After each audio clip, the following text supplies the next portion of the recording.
Oi, gente, tudo bem? Como é que estamos? Mais um Potter Entrevista. Como prometido, ele volta para cá. Tu sente bem em voltar, assim, para algumas casas, como a minha casa? Não sente bem, Não. né? Tu faz Uhum. forçado isso aqui, né? Faço. A gente Pior que pode sim, falar porque tu. que tem um cara atrás de ti com uma metralhadora, com uma K-47 aí apontada para ti, porque é muito fácil a Não, K-47, né, Peninha? A é K-47, muito. uma criança desmonta e limpa ela e Uma monta de novo. criança, monta. Aliás, algum dia nós vamos fazer um sobre armas, então. Isso é ótimo. A arma dá dinheiro, dá voto. Isso é ótimo É, mesmo. isso. Aguardem, Uhum. aguardem. Quem tá com a gente e usa o poder da língua como arma é a cultura inglesa. A nossa parceira cultura inglesa é quem tá com a gente em mais uma edição do Potter Entrevista. Aliás, está nos seus planos, Peninha, aprender ou melhorar o inglês e o dos filhos, Peninha. Não tem por que você deixar para depois. O curso presencial da cultura, todo mundo conhece, qualidade e excelência acadêmica, com mais de 85 anos ensinando a língua inglesa. Tem também um curso semipresencial que mistura aulas presenciais com atividades online. Daí tem a modalidade ao vivo pela internet, para você poder estudar sem sair de casa. É diferente do inglês online. É inglês ao vivo pela internet, com dias, horários e professores fixos. Um detalhe importante aqui, tanto o curso presencial como o semipresencial estão acontecendo ao vivo pela internet durante esse período do isolamento social. Para você que está ouvindo a gente em 2025, a gente está enfrentando uma pandemia no planeta Terra. A gente não pode se aglomerar ainda. É uma pena. Ou seja, você escolhe É. como quer estudar. Bom, para saber mais e fazer a sua matrícula, é só acessar o culturainglesa.net. Tem um número de WhatsApp também, que é um número para todo mundo, que é o 21 4002-0909, 21 4002-0909. Corre, porque tem o inglês para você, tem uma cultura inglesa para você, culturainglesa.net. Tu aprendeu inglês como, Peninha? Cara, eu aprendi inglês graças ao Bob Dylan. A minha mãe era uma mãe super zelosa, tal, pessoa bem conhecida em Porto Alegre, e tal, famosa perua. Não, minha mãe era famosa mesmo na cidade, assim, ditava regras. Então é claro que desde o tempo que a gente morava em São Paulo, eu nasci em Porto Alegre, mas a gente se mudou para o exterior, para São Paulo, Hum. em 63. Voltou para Porto Alegre só em 68. Em 66, em São Paulo, ela já nos botou no inglês, a mim e ao meu irmão, porque a gente estudava num colégio de rico em São Paulo, onde todos os filhos lá dos ricaços, o presidente da Todd, imagina, sentava do meu lado o filho do presidente da Todd, né? Já estudava inglês, ela nos botou. Eu não aprendi nada, nesses que eu não vou dizer o nome, no colégio, mas por minha culpa, por desinteresse. Até que eu me apaixonei fulminantemente pelo Bob Dylan, como tu sabe, e muita gente que conhece minha vida sabe, em 1974, e aí eu decidi que eu ia saber tudo que ele estava dizendo. Eu aprendi tudo sozinho, tudo. Que nem história, sabe? Eu nunca estudei história no colégio, em lugar nenhum. Eu sempre aprendi sozinho. Mas eu lamento que tenha sido assim. Eu lamento, porque para mim sempre faltou orientação, sempre faltou didática, sempre faltou método, sabe? Claro que eu sou uma pessoa que funciona pelo método errático um pouco, né? Minha personalidade, o fato de eu ser geminiano, de ser meio artistão, meio doidão, maluco. Ok, eu segurei essa onda, eu seguro essa onda. Mas, cara, tu ter uma orientação, tu ser treinado, sabe? Essa é uma das coisas lastimáveis do Brasil, né? A gente vivendo agora esse momento aqui em 2000 e... Nós estamos em 2025 já? Não, 20, tu que falaste, me 20, confundi. 20. Não, 2020. A a própria gente tá em URGS, né? 2020, eu não sei onde tu tá. Nós estamos em 2020, eu estou também bem trancado em casa. Né? A formação universitária no Brasil, né, com toda a dificuldade, sabe, quando tu vê a formação dos caras nos Estados Unidos, na própria Inglaterra, nessas grandes faculdades, na França, na Sorbonne, sabe, na Alemanha, é uma formação tradicional, clássica, de base, né, que tem lustro, que tem lastro, né, e que te põe num foco intelectual que eu não tenho, nunca vou ter. Né? E no Brasil, você, quando chega no nível tal, o que tu faz? Tu vai embora, tu vai ter a tua bolsa, a tua especialização fora do Brasil. O que é lastimável, mas cada país tem o que merece. Eu não perdoo. É, é um assunto legal, assim, porque eu descobri que há dificuldades, né? Tem a coisa mais simples do mundo, que são nossas relações humanas, né, Peninha? Onde a gente precisa perdoar ou não, aceitar uma perdoada, entre aspas, né? Ou pedir perdão. Mas eu queria contigo ampliar, assim, em cima disso, porque eu acho que essa coisa da história, a história tem poucos perdões, na real, né? Porque eu digo Não, uma coisa, a coisa dos vencedores. E perdoar é meio fraqueza quando se conta pra gente. Ou eu tô louco? não tá. Mas, então, o perdão, né? O nosso tema é o perdão, é isso, não é? Sim, Sobre sim, perdão sim. falaremos, né? Sim. Então, o perdão tem muitas dimensões, evidentemente, né? Ele tem essas dimensões que a gente acaba lidando mais diariamente na escala pessoal, né? Eu perdoo alguém, perdoai os nossos pecados, assim como nós perdoamos a quem nos tem ofendido. Tem um quesito religioso, /filosófico, /espiritual, né? Tem uma pegada espiritual o perdão, porque o perdão de fato, eu ia fazer aqui o número do mal, da maldade, né? Que é uma das facetas, sim. Falar em perdão, tem um cachorro.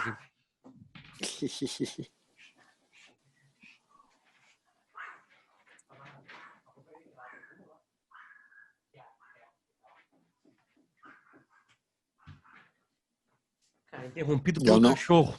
Por um eu não vou Lulu te da perdoar. Pomerânia. Que coisa de... Tá, isso vai ser editado, então. Quem Não, sabe não eu vai ser começo de nada novo. editado. Não vai ser nada editado. Não, segue, Tá segue. As falando pessoas estão sério. ouvindo, estão curtindo. Claro que sim. Tá falando uma coisa bonita, vai. As pessoas não vão te perdoar por tu ter um Lulu da Pomerânia e ainda interromper o raciocínio de um luminar que nem eu. Tem razão. Né? Tem Mas ainda razão. bem que eu retomo o meu raciocínio. Ter O perdão. organizado, né? Ter O perdão. organizado mentalmente. Vai Só. lá.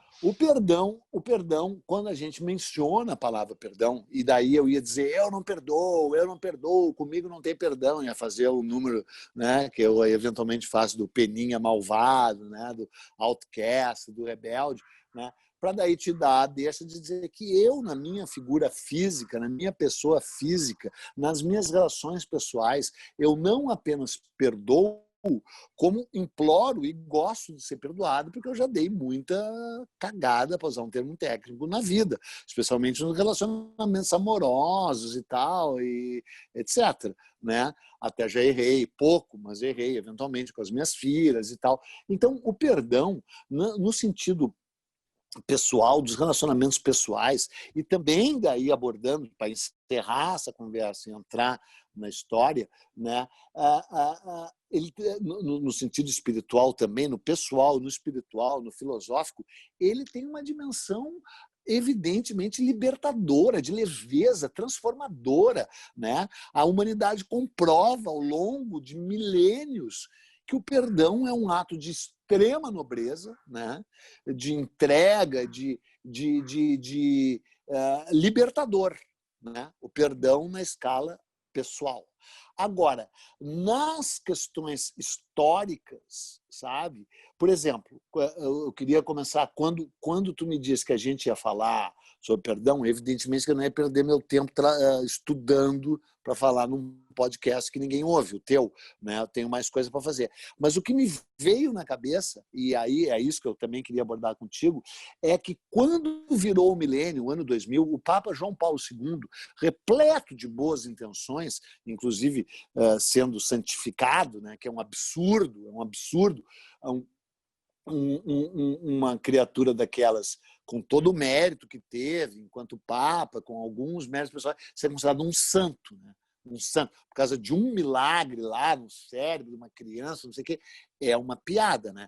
Até porque algum dia faremos um podcast sobre a história dos papas, né? E aí a morte do João Paulo I nunca ficou plenamente esclarecida, embora o Bob Woodward, esse que hoje detona o Donald Trump, tenha deixado num livro que eu li claríssimo que ele foi envenenado e morto. E o João Paulo II fazia parte da cúpula, portanto, evidentemente não teve um envolvimento direto com aquilo, mas tangenciou o plot, o complô que acabou na morte do João Paulo I. Daí o João Paulo II vira santo. Ok, tudo bem, não é esse o assunto. O assunto é que, quando o milênio vira, quando a gente chega no ano 2000, o João Paulo II, já abrindo as portas para agora, o Papa atual, Papa Francisco, né, que é um Papa extraordinário, o Papa mais incrível das nossas vidas, né, porque quando eu nasci, o Papa era o Pio XII, depois o Paulo VI, depois o João Paulo I, esse, João Paulo II, daí o Ratzinger, e aí esse incrível Papa atual, né, já abrindo as portas para esse novo posicionamento da Igreja, o Papa João Paulo II resolveu pedir perdão as nações indígenas do Novo Mundo, as nações escravizadas da África e as vítimas da Inquisição. E eu quero te dizer que a minha resposta é não. Não perdoo. Eu não perdoei, nem vou perdoar. Porque o perdão, ele é um ato que depende daquele que perdoa e não de quem pede perdão. Ele, nesse sentido, ele é unilateral. Ele parte, muitas vezes ele parte daquele que pede perdão e inúmeras outras vezes, mais ainda nas mais genuínas, nas mais autênticas, ele parte daquele que perdoa, não de quem pede perdão. Então, se as nações indígenas sobreviventes do Novo Mundo, né, que eram 20 milhões de pessoas e hoje não chegam a 2 milhões de pessoas, as nações escravizadas da África, se esses dois povos dissessem sim, nós perdoamos a igreja, ok, a igreja estaria perdoada. Mas eu duvido, primeiro, que se conseguisse esse consenso de povo, de globalidade dessas nações, que aliás multifacetadas, e no caso específico das vítimas da Inquisição, elas não estão mais aqui para perdoá-los. Então, na minha opinião, não tem perdão. A Igreja Católica Apostólica Romana, né, se quiser achar que esse meu posicionamento é anticlerical, é antirreligioso, é anti-igreja, ache, não é. Ele não é. Eu sou bem consciente do papel que a igreja, que o cristianismo tem na construção do Ocidente. O Ocidente é quase que uma construção do Vaticano e da Igreja Católica Apostólica Romana. Então seria até ingênuo e praticamente hipócrita eu dizer não tem perdão, mas em alguns sentidos históricos, especialmente nesses 3 que ele pediu perdão, não tem perdão. Porque foi de caso pensado, foi deliberado, foi planificado, foi objetivo, não foi gratuito. Fazia parte de um projeto de expansão do próprio Ocidente. Fazia parte de uma dominação ideológica, econômica, política. Foi de caso pensado. Não tem por que perdoar. Eu não perdoo. Tem uma questão... Vai lá. Sim, não, só para encerrar. E aí não quero entrar nisso, desculpe, era bom ter calado a boca ali, mas só porque daí me ocorreu, e daí é só um parênteses que eu não quero entrar nessa coisa. Não tem perdão para o nazismo, não tem perdão para os nazistas, né? Tem perdão para algumas pessoas que foram induzidas ao nazismo, e a gente até pode falar sobre isso, que eu estou escrevendo um livro que tem a ver com pessoas que, quando viram, estavam envoltas naquele turbilhão que foi o nazismo, quando ainda não se sabia claramente ou você podia fingir que não sabia com alguma certeza, mas aqueles que foram voz ativa e participantes do nazismo não têm perdão. Peninha, tem uma questão assim que está bem premente no nosso momento atual, tá? A gente teve algumas conversas assim por WhatsApp, né? E tem a ver com o perdão, de alguma forma, né? Algumas simbologias, né?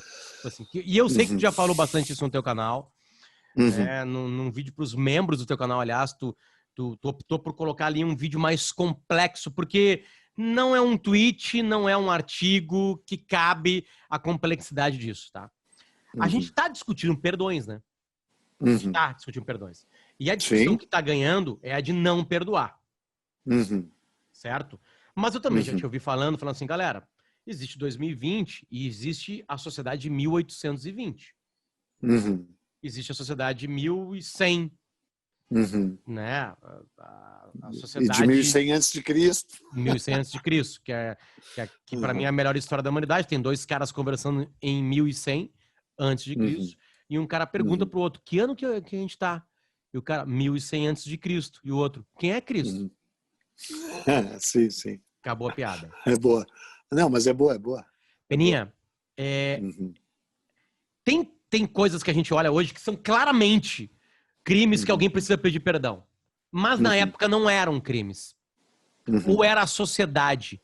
Como é que tu, um cara que tá toda hora com a cabeça no passado para tentar entender o presente e, obviamente, tentar fazer com que algumas coisas não aconteçam no futuro, olha aí essa onda de estátuas, essa onda de avaliar as pessoas com o olho de 2020. Tu te incomoda, não te incomoda? Como é que exatamente a tua cabeça funciona nisso? Olha, cara, me incomoda e me perturba a arrogância, a prepotência, o desconhecimento desses que querem derrubar estátuas, sem sequer se preocuparem em realmente discutir o contexto e a pessoa que eles querem derrubar. Tá? Então, por exemplo, a questão dos traficantes de escravos e donos de escravos, tá? Que foi mais essa que pegou. Tá? Um primeiro pressuposto, tá? Incorrer no grave anacronismo de julgar as pessoas de séculos passados pelos teus preceitos de hoje é um equívoco, né? E é, exatamente como o nome diz, um anacronismo. O que quer dizer anacronismo? Cronos, tempo, ana, negação. Ou seja, é uma coisa fora do tempo. É uma coisa que está em desacordo com a cronologia, né?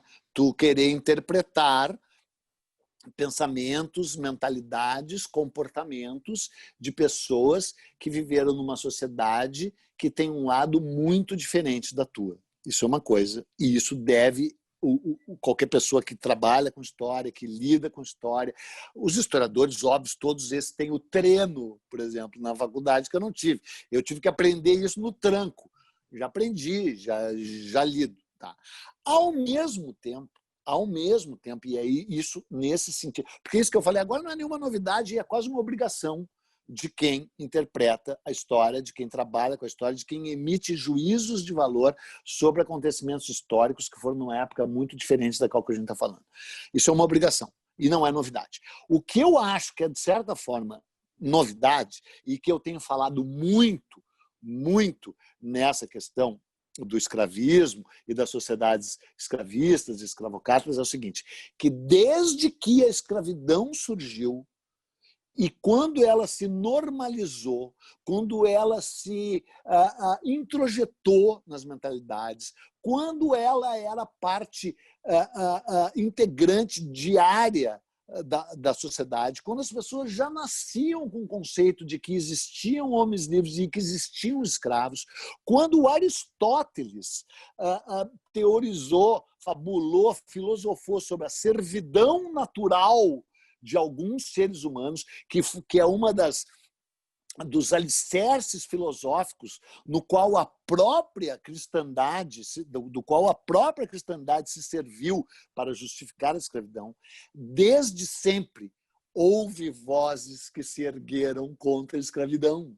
E eu acho que são essas vozes que a gente tem que ouvir, e não as vozes que normalizaram, normatizaram no sentido da norma e normalizaram no sentido da introjeção disso na sociedade e, portanto, nas mentalidades e nos comportamentos, né?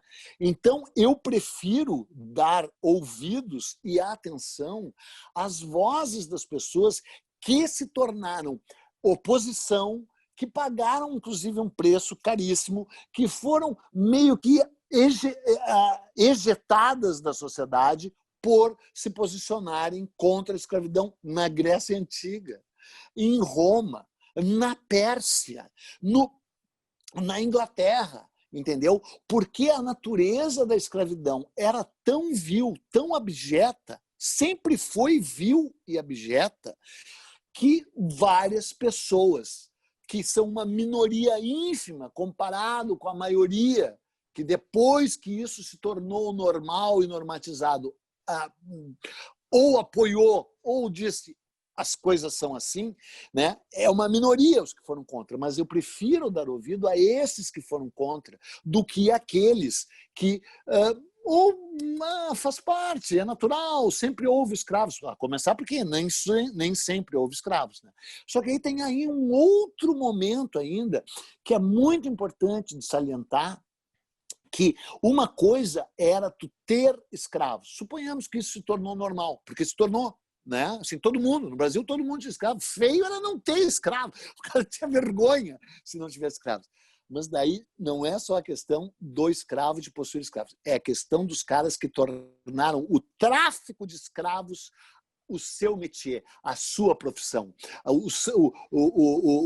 a sua função na sociedade, entendeu? Aqueles que capturavam, transportavam e vendiam os escravos.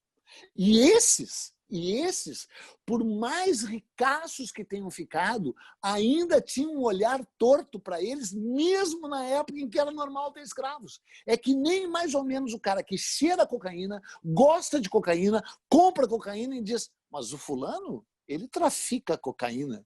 Entendeu? Porque uma coisa é tu ter a cocaína, usufruir a cocaína, gostar de cocaína. Uma coisa era tu ter escravos, desejar escravos, usufruir do teu escravo, achar legal ter escravo. E outra era quando tu ia comprar do vendedor de escravo. Aí o cara virar para a mulher e dizer, vou ter que ir lá de novo lá falar com o Davi Coimbra, que, aliás, com o Guerrinha. O Guerrinha vende escravos. Né? Aquele cara, vou ter que ir lá na loja dele. E especialmente os caras que traficavam em larguíssima escala com seus navios e tal. Esses caras, né, a não ser nos raros casos em que se tornaram milionários, as maiores fortunas da Terra, estou falando do Brasil específico, do cara que, inclusive, né, o Antônio Elias, que foi o cara que era dono da Quinta da Boa Vista, que era a fazenda dele, né, com aquela vista maravilhosa do Rio de Janeiro, que hoje é o Museu Nacional, aquele que queimou, e que quando o Dom João chegou, e ele chega ao Brasil, Dom João já com a determinação que ele tinha assinado com a Inglaterra de que cancelaria o tráfico de escravos em 1810. 1810. Ele chegou no dia, acho que 8 de março de 1808, com um tratado já assinado, que em janeiro de 1810, que daí já conseguiram passar para dezembro de 1810, não teria mais tráfico de escravos. O Brasil não participaria mais do tráfico de escravos. O tráfico transatlântico, né? Não é abolir a escravidão, não tem escravos no Brasil, é o tráfico. E o Elias, esse, sabendo disso, doa para ele a Quinta da Boa Vista, né? Que depois vira Museu Nacional e pega fogo. Né? Com exceção desses caras que, por meio desses favores, dessa troca de favores, de ganhar encomendas, marquês, não sei o quê, barão de não sei das quantas, porque aí agora nós vamos chegar no Barão de Cotegipe, né? Que agora querem matar o Barão de Cotegipe, querem até mudar o nome da erva mate Barão, coitada da erva mate, nem a erva mais pode se chamar, e tem um município aqui no Rio Grande do Sul que chama Barão de Cotegipe. Né? Com exceção de alguns desses caras que se notabilizaram de tal forma, estou falando dos traficantes, não estou falando dos senhores de escravos. Né? Os traficantes, eles eram vistos como tais, como traficantes. Ninguém gosta de ser amigo de traficante. Ou seja, isso já indicava que o tráfico era considerado infame e vil. As pessoas não gostavam de ter escravos, mas não gostavam. Né? Aí vem os senhores de escravos. No caso dos senhores de escravos, esses já naturalizaram mais a sua posição na sociedade. Todo mundo tem escravos, a fortuna do cara vem do trabalho escravo, não vem só do trabalho escravo, ele é um empreendedor, ele é um homem de visão, ele plantou a cana na hora certa, ele escolheu a muda certa, ele colheu, ele tinha um engenho, custava o preço de um castelo, cara.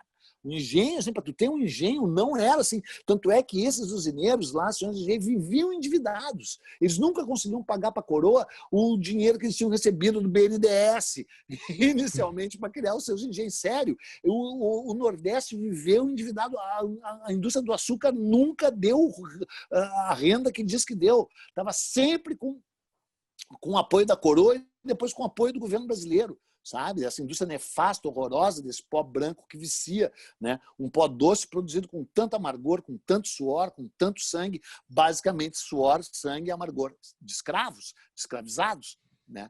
Então, é diferente o caso dos senhores de escravos, mas alguns também... Tinha gente que olhava e dizia assim, pô, fulano ali tem 3.000 escravos, sabe? Assim, não era tão bem visto, assim, porque uma coisa é tu ter ali uma mucama, uma escrava ali em casa, né? Sério, tô falando assim, parece hipocrisia, mas eu tô falando pela ótica deles, né? Tá, aí surge um cara que nem o Barão de Cotegipe, daí eles querem derrubar mudar o nome da rua Barão de Cotegipe, mudar o nome do município Barão de Cotegipe. O Barão de Cotegipe foi um dos únicos 6 caras, tá, que votou contra a Lei Áurea. Tá? Votar contra a Lei Áurea equivale a mais ou menos tu, num debate presidencial americano, não condenar supremacista branco. Ou seja, tu tem que ser um escroto, tu tem que ser um canalha. O cara pergunta qual a sua posição sobre supremacistas brancos, e o cara responde: Proud Boys, stand in, que foi o que ele disse, né? Se mantenham firmes, garotos orgulhosos. Um cara que não condena supremacista branco, ele é um racista, ele é um canalha, ele tem que ser afastado do poder, né? Mas ele está ali, periga ainda ganhar, sei lá se vai ganhar ou não, né? Evidentemente estou falando do Donald Trump, exatamente, que falou isso um dia antes dessa nossa conversa, exatamente. Então, o Barão de Cotegipe, quando ele vota contra a Lei Áurea, evidentemente, foi 71-6, né, no Senado, né? Teve uma votação na Câmara, as duas foram em tempo recorde. As pessoas dizem que foram em tempo recorde, mas, na verdade, elas estavam 78 anos atrasadas, né? Ou quase, né? Porque, na verdade, a primeira... As pessoas não sabem muito pouco, né? E no colégio não estudam, e quando estudam assim, ainda tem uma coisa assim meio de culpa e tal. Era legal, sabe? Tu estudar a escravidão assim com uma certa frieza emocional, sabe? Que é a frieza de que muitos desses caras envolvidos no processo tinham.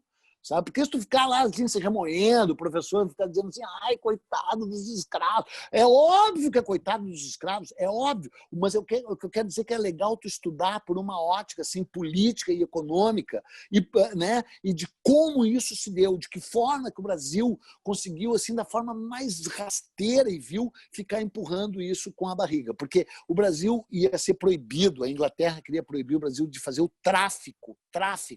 Tá? E o Brasil assinou inúmeras leis se comprometendo a acabar com o tráfico. Sendo que a última ela assinou em 1831 e essa lei dizia que todo escravo que entrasse no Brasil depois de 1881 seria imediatamente livre, liberto, porque aquele tráfico tinha sido ilegal. Tá? 1831. E o Brasil conseguiu empurrar isso até 1850. Durante 20 anos, o Brasil traficou ilegalmente milhares, dezenas, se não centenas de milhares de escravos. E aí, em 50, terminou, ainda traficou um pouquinho, em 51, daí 52 acabou. Só que daí podia o tráfico interno. Aí os engenhos estavam em grande decadência, daí eles trouxeram os escravos do Nordeste para São Paulo e para o Rio de Janeiro para plantar café, alguns aqui para charqueadas do Rio Grande do Sul, tarará, que, né, a ameaça da Revolução Farroupilha, que supostamente ia libertar os escravos, já tinha acabado, tal, blá, blá, blá, blá, blá. Né? E aí, de 51 a 88, o Brasil ficou travando em grandes campanhas cívicas a luta pela abolição. Então, quando se diz assinou em tempo recorde, né? Por certa ótica, sim, em tempo recorde, só que durou 80 anos. Né? Porque quando chegou na Câmara, poderia ter tido, como teve antes, decurso de prazo, a bancada ruralista saía, não faltava quórum, sabe? Os deputados não igual a hoje, faltava luz, sabe? Igual a hoje, igual assim a reforma tributária, a reforma igual mesmo, assim, faltava quórum, a bancada se retirava, trocava o presidente da Câmara, igual, mas assim, Globo News, tá? Então, poderia ter sido assim mais um tempo. E daí foi em 3 dias a Câmara votou a favor da Lei Áurea. Tá? E aí foi, não me lembro, foi assim, tipo, vou chutar, mas é por aí, 320 contra 36 que foram contra. Tá? Mas ela precisava ser aprovada no Senado. E ela foi para o Senado no mesmo dia. Ela entrou na Câmara, 2 dias depois ela estava no Senado. Nesse sentido, assim, foi assim, o país parou, né? Não, entendeu? O Sérgio Maia passou direto para o Alcolumbre pegou a batata e disse, vamos votar hoje. Como assim hoje? Hoje. O Rodrigo. E aí votaram naquele dia 13 de maio de 1888, de manhã, para ter a missa campal ao meio-dia. E aí foi 71-6. E o líder desses 6 foi o Barão de Cotegipe, que fez um discurso dizendo, eu provavelmente sou o homem mais impopular do Brasil, quiçá do mundo, hoje. Mas eu vou explicar os meus motivos. E explica uma série de motivos, tá? Vários deles beirando, flertando explicitamente com a calhordice, com a hipocrisia, com a canalice. Mas como ele era um cara inteligente, e é isso que eu quero, aí chegamos no meu ponto, vou encerrar essa resposta em breve, daqui a meia hora eu juro que eu encerro essa resposta. Ele não era um qualquer. Pelo contrário, ele tinha ocupado 4 ministérios, ele tinha 30 anos de experiência política, ele tinha uma vivência econômica, política, ele era um letrado, ele não era um idiota.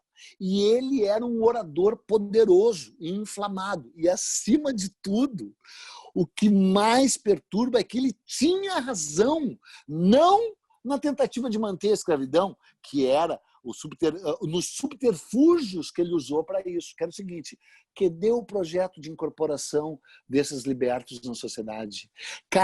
O que vai acontecer com esses caras amanhã? Para onde eles vão? Onde é que eles vão morar? O que eles vão comer? Qual é o emprego que eles vão ter? Qual é a formação que eles têm? Por que não tem um projeto que estude tudo isso e a gente abole em 1900? A gente começa hoje um projeto maravilhoso de 12 anos de inserção do ex-escravo na sociedade. Ele fica trabalhando em troca dessa formação para os seus senhores, ele não vai ameaçar a estrutura fundiária, ele não vai ameaçar a estrutura social do Brasil. Ouçam a voz da razão, que sou eu, o Barão do Cotegipe. Tá? Tem o discurso dele, cara. Não tem mais desculpa para tu não saber. Tem o discurso dele na internet, se tu for pesquisar. Você sabe exatamente como foi essa sessão da Câmara e do Senado. Dá para saber tudo. As pessoas não sabem porque eles não querem. Porque não querem, porque não tem interesse, porque no colégio é chato, por causa disso, por causa daquilo. Aí essas pessoas, que parece que são 12 ou 15, que querem derrubar a placa da Rua Barão de Cotegipe, que querem mudar o nome do município, tudo bem, eu não estou me posicionando contra elas, mas eu estou propondo que esse projeto deles de derrubada e de troca desse nome, se concretizar, seja baseado em discussões que nem essa aqui que a gente está tendo. Nós não estamos tendo uma discussão, é um monólogo aqui, eu falando e estou ouvindo com essa cara de quem concorda e tal, etc. Né? Então, cara, eu quero ir de rua em rua, quero ir de todos os moradores da Rua Barão de Cotegipe e que se faça uma assembleia num prédio ali, em algum lugar, em que 4 ou 5 pessoas falem quem foi o Barão de Cotegipe de verdade, o que ele queria, o que ele propunha, por que o projeto dele, no fundo, era canalha, porque não pensa que eu estou defendendo o Barão de Cotegipe, é óbvio que eu não estou defendendo o Barão de Cotegipe, e nem votaria contra a Lei Áurea, eu, se senador fosse, aliás, eu deveria ser senador, na verdade, eu deveria ser rei,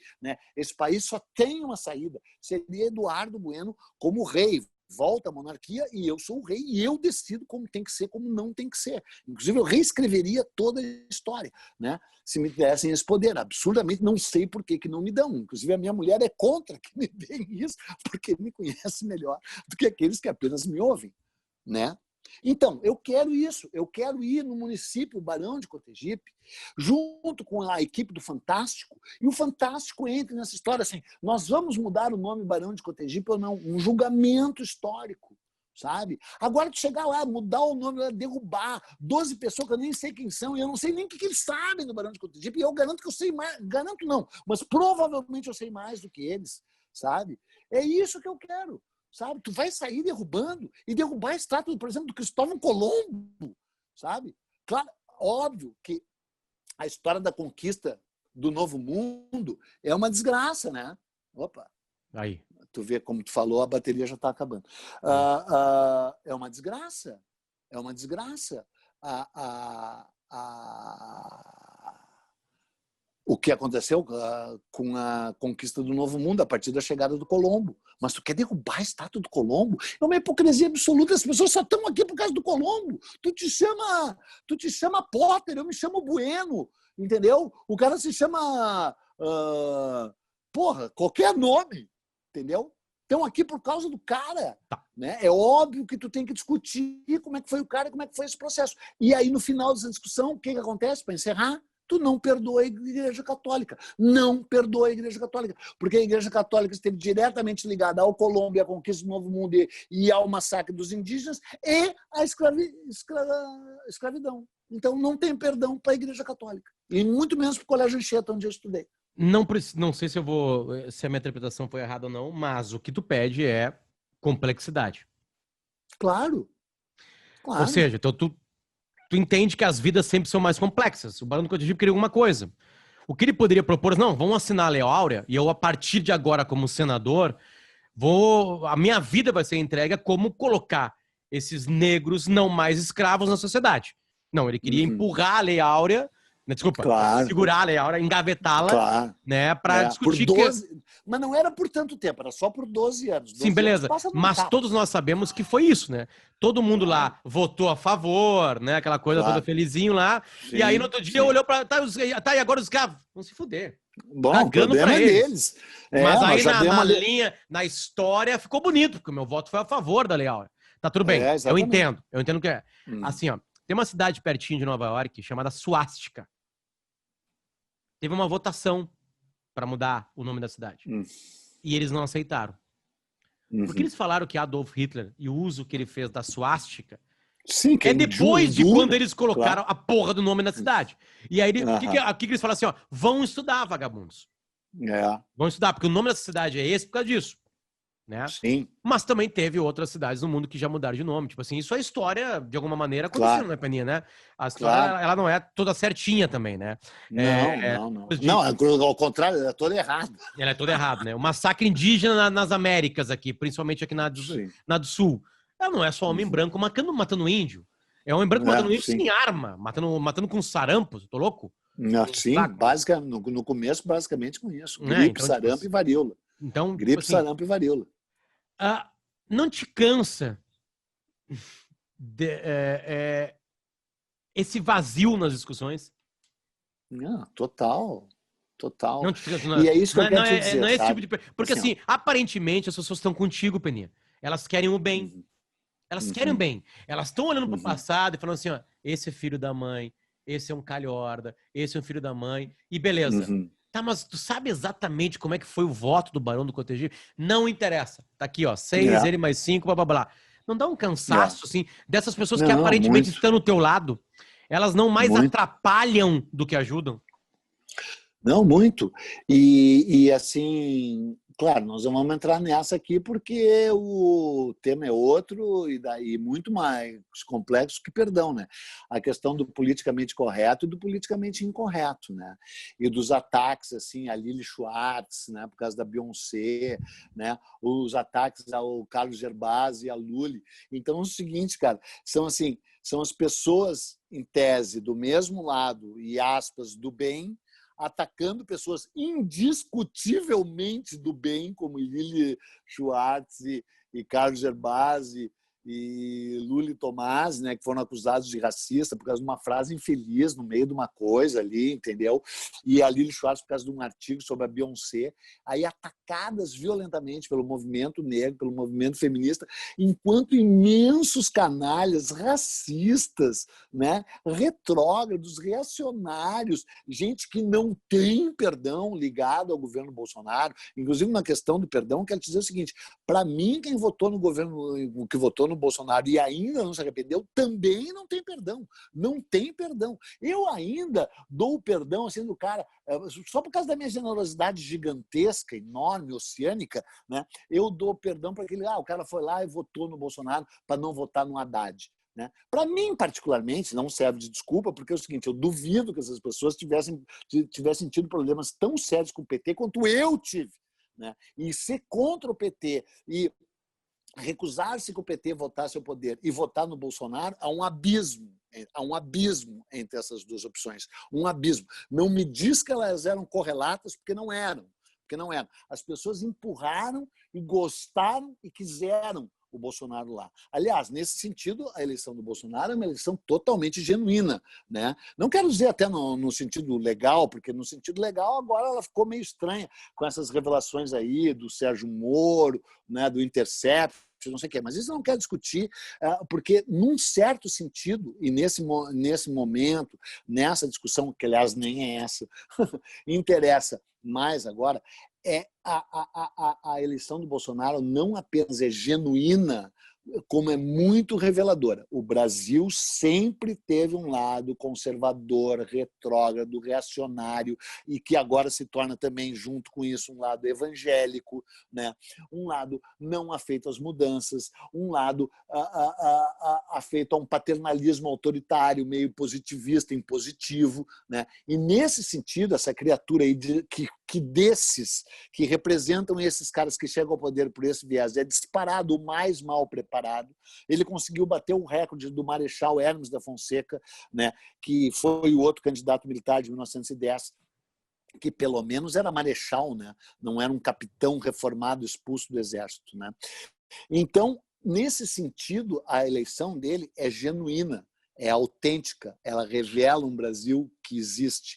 Mas dentre as pessoas, e que sempre existiu, mas dentre as pessoas mais esclarecidas e mais, digamos, de elite e tal, e que têm acesso ao conhecimento, e que votaram nessa criatura e ainda não se arrependeram e ainda não perceberam que ele é o cara que pôs lá o Ricardo Salles para destruir o meio ambiente, que pôs esse Weintraub, que agora foi embora, e esse outro aí que destruiu a cultura, que é contra a ciência, que se comportou desse jeito na pandemia. Esses, para mim, não têm perdão, e para mim, e que não se aproximem de mim, porque realmente eu não dou perdão no sentido histórico. Isso que eu te falei, eu perdoo e já fui perdoado e já clamei por perdão na instância filosófica, espiritual, pessoal da minha vida. Acho isso uma grandeza. No sentido histórico, sabe, eu sou muitíssimo refratário ao perdão e, em geral, não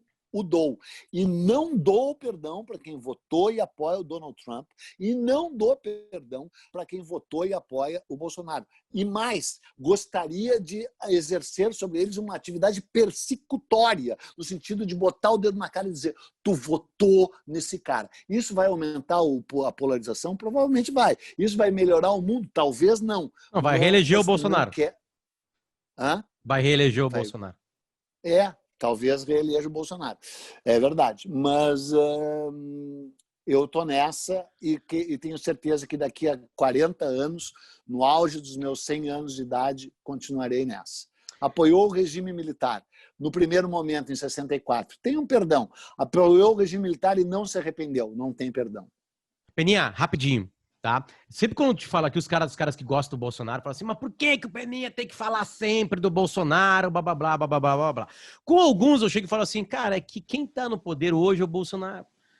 Se nós estivéssemos gravando isso aqui em 2002, ele tá xingando Lula, ele tá xingando a Dilma depois, o Fernando Henrique Cardoso. Explica definitivamente para as pessoas, Peninha. Agora tu até mudou o ângulo da tua câmera aqui, tá pegando teu guarda-roupa, feio, velho. Aí esse fica mais bonito. Quem é esse cara aí que não perdoa ninguém que tá no poder? Por que tu é assim? Por que tu odeia quem tá lá em cima? Por que isso tá em ti e tu vai morrer e talvez esteja na tua lápide o homem que odiava os homens e mulheres do poder? Mas eu quero deixar claro que alguns eu odeio mais do que outros. Sim, eu acho que isso fica bem claro. Isso fica bem claro. E esse está no topo, né? Esse está no topo. O Lula, de certa forma, está no topo também, mas agora, nesse momento, assim, que virou meio cachorro morto, né? E que houve evidentes injustiças contra ele, né? Não vê quem não quer, né? Mesmo quem meio que, aspas, torcia contra ele, que nem eu, não pode deixar de ver que foi um processo, em muitos aspectos, espúrio, né? Espúrio, tanto é que... Bom, eu faço parte de uma tradição literária, filosófica e quase que espiritual, né? Tá acabando a bateria. De gente que sempre foi da contracultura, né? Do Thoreau, do Henry David Thoreau, da desobediência civil, do Walt Whitman, um poeta americano, do Diógenes, aquele grande poeta, aquele grande filósofo grego da escola dos cínicos, né? Sabe? Eu tenho um apreço pelo cinismo né? Até porque sou cão no horóscopo chinês, né? Cinismo vem de sinos, né? Que quer dizer cão, eram os filósofos cães, né? Que uivavam, né? Então, por toda uma tradição meio hippie, digamos assim, eu sou um cara de confronto com o poder, né? Quando eu fui chamado pelo FHC para ir em Brasília, porque ele me admirava, eu digo, não vou. Eu não quero conhecer um presidente no exercício do poder. Quando ele sair do Palácio Planalto, eu vou. Acabei indo, porque me aconselharam, é melhor tu ir, porque, né, daí eu fui, era uma proposta de trabalho lá para eu escrever a história da Caixa Econômica Federal, tal, né? Mas eu sempre fui avesso ao poder e às instituições e ao poder estabelecido, né? Só que daí, na história do Brasil, a gente teve esse momento sombrio da ditadura militar, uma ditadura que torturou, que matou, que prendeu, né, que censurou, e essa criatura, o Bolsonaro, que apoia, que defende torturador, que atacou a cultura, que desmantelou a cultura no Brasil, que atacou que ataca o meio ambiente, que é um despreparado, que nunca leu um livro na vida, que tem 3 filhos absurdos, e que, além de tudo, é corrupto, ligado à rachadinha, ligado há anos comprando imóveis com dinheiro vivo, entendeu? Com a ex-mulher, com a mulher recebendo dinheiro. E aí tu não vê isso, tu não vê? Então é o seguinte, quando esses vêm, você quer essa fala do Bolsonaro, daí eu sou de esquerda, né? Não, de esquerda, defende o Lula, porque não fala do Lula? Mas mais do que eu falei do Lula, é impossível. Eu me expus, é que eu não tinha um canal no YouTube, mas nos meios que eu tinha na época, eu era assim de oposição, mais oposição que a atual direção do Inter contra a atual direção do Inter, assim, nesse nível doentio de oposição, entendeu? Aquela que vai acabar com a própria instituição, tamanha. Não, eu fui de oposição completa ao PT, né? Eu me sinto um inimigo do PT. E o PT me tratou como tal, né? E tem 1000 aspectos ao PT que não tem perdão. Eu, particularmente, a história, de certa forma, talvez, em alguns aspectos, né? Outros não. Eu, pessoa física, nenhum. Eu, pessoa jurídica, algum perdão ao PT. Porque, né, tu demonizar o PT, dizer que não houve nada de bom em todo o governo Lula e Dilma, é um delírio, né, da tua parte. Né? Um delírio, na minha opinião. Né? Eu, pessoa física, já te falei assim, cara, tenho ojeriza, nunca me relacionei. E naquela época que todo mundo elogiava, olha só, o Brasil está indo, olha só, o Brasil está super bem, ganhou a Copa, ganhou a Olimpíada, o direito, né, de realizar. O Lula, o Obama gosta do Lula, o Lula é cidadão mundial, o Brasil, no resto do mundo foi uma crise, no Brasil foi uma marola, lembra? E foi uma marola, né, cara, porque ele deu poder de compra para as classes C e D. O Brasil está muito bem. Mesmo naquela época eu dizia, né, para mim não, sabe? E eu estava certo, né? Porque não estava, né? Assim, dava para farejar o que estava acontecendo. Agora, nada se compara com essa criatura. E aí vem essa coisa, daí que é o seguinte, quer confronto, eu vou para o confronto. No meu canal, eu digo, fora daqui. Não sei o quê, só fala do Bolsonaro. Um canal de história que agora quer falar de política. Como se a história não fosse política o tempo inteiro. Eu só falo de política no meu canal. Meu canal é totalmente político. É 100% político. No sentido pleno da palavra. Polis, né? Político, a coisa pública, né? A sociedade civis interagindo com o tempo e com o espaço na história. É isso que eu faço com a história do Brasil. Né? Então, cara, não tem arrego para esse cara e nem para aqueles que votaram nele e que não se arrependeram. E é o seguinte, não quero perto de mim. Entendeu? Isso vai aumentar a polarização? Talvez. É ruim a polarização? É ruim. Mas eu estou, como sempre, coberto de razão, porque eu sempre tenho razão, até quando eu não tenho. Para acabar. Bom, tu já falou naturalmente, né? Os grandes crimes da humanidade não são perdoáveis para ti. Talvez tu entenda eles, mas os grandes não são. Sim. Teve uma polêmica recente com Stalin. Aliás, o único país do mundo que discute Stalin, que discute... É o Brasil. Hidroxicloroquina. O Brasil discute umas coisas que são legais, assim, do Brasil, né? Tu perdoa o Stalin? Não, mas esse é um dos maiores monstros da humanidade, né, cara? E é que a questão ali, tu tá falando por causa do Jonas, do Caetano Veloso e do filósofo lá, como é? Jonas Mariano, sei lá, que o Caetano resolveu. O Jones Maquiavelli, que é um cara daqui da Bahia, né? No Brasil, né? Não, olha, cara, como polêmica cultural, eu achei engraçado. E o Caetano é admirável, né? O Caetano já. Cara, é o seguinte: as pessoas esquecem que o Caetano e o Gil, que eu amo, fizeram campanha para os 5 anos do Sarney, né? O Sarney tomou o poder para ficar 4 anos, e aí deu aquele buraco ali constitucional, e ele ficou 5. E aí o Toninho Malvadeza, o ACM, né, dono da Bahia, donatário da Bahia, que o Caetano e o Gil adoravam, né? Diz para eles fazer campanha pelos 5 e os dois têm a fotinho deles fazendo 5 para o Sarney. Tem perdão? O Caetano pro Gil tem, né? Porque não significou nenhuma morte, ninguém matou, o Sarney não é um assassino, né? Se bem que, de certa forma, quase que é, né? Porque os índices de miséria do Maranhão, nos quais ele mantém o Maranhão, são virtualmente de lesa humanidade, né? E quase de lesa majestade, já que ele é a majestade, né? Mas, cara, olha tudo que o Caetano e o Gil já deram para a cultura brasileira e para a humanidade. Então, eu estou sempre preparado para perdoar pessoas da dimensão do Caetano e do Gil, né? E aí, nesse caso específico, o Caetano, que adora uma polêmica, que gosta de uma polêmica, que ressuscitou essa história de marxismo cultural, de stalinismo e de atacar o liberalismo, é engraçado se fosse um mundo menos polarizado e um país mais culto e mais elegante, mais fino. Não é, né? Mas, assim, na prática, na real, perdão ao Stalin, resgate do Stalin, resgate do Mao Tse-tung, esses foram os dois maiores, eles foram mais monstruosos que o Hitler, né, numericamente, né? O Hitler foi mais monstruoso porque o projeto do Hitler era, por exemplo, a supressão deliberada dos judeus, dos ciganos, dos homossexuais, né? O Hitler é o concurso. O Hitler não conta, né? O Hitler é uma incorporação do mal, do diabo, das forças do mal plenamente. O Mao Tse-tung e o Stalin eram as seclas, sócios diretos do Coisa Ruim, mas eu retiraria que foram piores que o Hitler. Mas mataram 10 vezes mais o Hitler, o que também conta.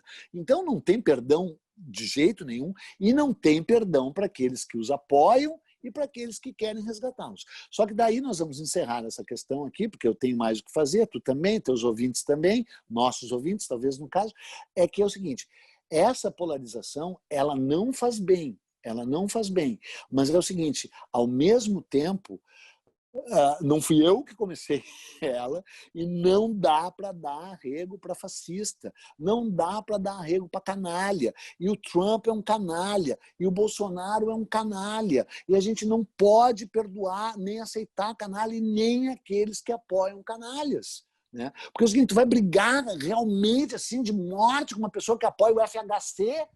Não dá, eu fui contrário ao governo do FHC em mil aspectos. Sabe, o PROER, aquele programa de apoio aos bancos, deve lembrar. A emenda da reeleição que ele comprou do tal Ronivon. Né? Cara, assim, tem umas coisas em que tu não consegue ser assim, radicalmente odiar o cara. Né? Porque, cara, o FH é uma pessoa odiosa? Não é. Sabe? O Sarney representa uma coisa arcaica, retrógrada, né? Até perigosa, mas ele não é uma figura odiosa. Até porque ele, na pessoa física, não se sabe, né? Ele é um doce como pessoa física, aliás, é um perigo, até um perigo. Não quero justificar. Mas assim, tu odiar o Sarney com todas as forças, né? O Sarney nunca foi contra a ciência, o Sarney é a favor da cultura, o Sarney é um escritor, aliás, um bom escritor. Né? Agora, esse cara que defende torturador, que apoia esse Fosco Ostra, entendeu? Que tem esses filhos, que dá cloroquina para Ema, sabe? E esse outro lá, americano, então, que é muito pior que ele, porque ele aqui é apenas um capacho subserviente, né, do Trump. O Trump é o mal personificado atualmente do mundo junto com o Putin. Né? Se é que o Trump não é pior que o Putin, porque o Putin, pelo menos, faz parte de uma longa tradição autoritária, cruel, de que envenena os inimigos, né? Que vem desde os czares. Tu foi lá na Rússia, tu viu o tamanho, a dimensão aterradora daquela nação, né? E tu lembra, eu estava lá lendo aqueles livros do Simon Sebag Montefiore, né? Os Romanov, o jovem Stalin. É uma nação aterradora a Rússia, né, cara? É amedrontadora na sua maldade épica e na sua grandeza, da sua bondade também, né? Porque Dostoiévski, Tolstói, Gorky, né? E o sofrimento daquele povo, né? Agora, o Trump tem um lado que ele é pior que o Putin, porque ele fraudou o maior sistema democrático que já existiu no Ocidente, a maior e mais libertária e mais liberal sociedade que já existiu. Um cara desse que pagou $750 de imposto de renda, entendeu? Então, eu encerro dizendo, não tem perdão, e se você não gostou dessa minha entrevista e não gosta de mim, não tem perdão para ti também. Beijo para ti, Peninha. Falou.